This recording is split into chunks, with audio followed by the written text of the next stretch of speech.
நான் வியந்த அரசியல் தலைவர்கள் பற்றி தான் பதிவுகள் போடப் போகிறேன்.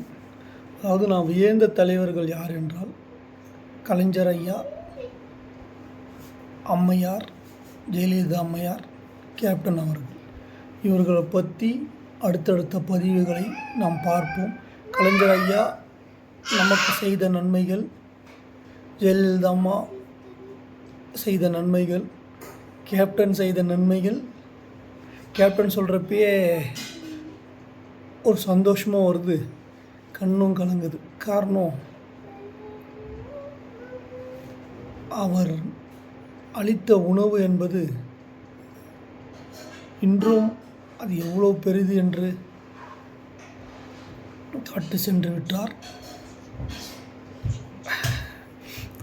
அதற்கு கேப்டன் அவர்களுக்கு நன்றி. அவர் செய்த நன்மைகளை அடுத்த பதிவில் பார்க்கலாம். வாழ்க வளமுடன். வந்தே மாதரம்.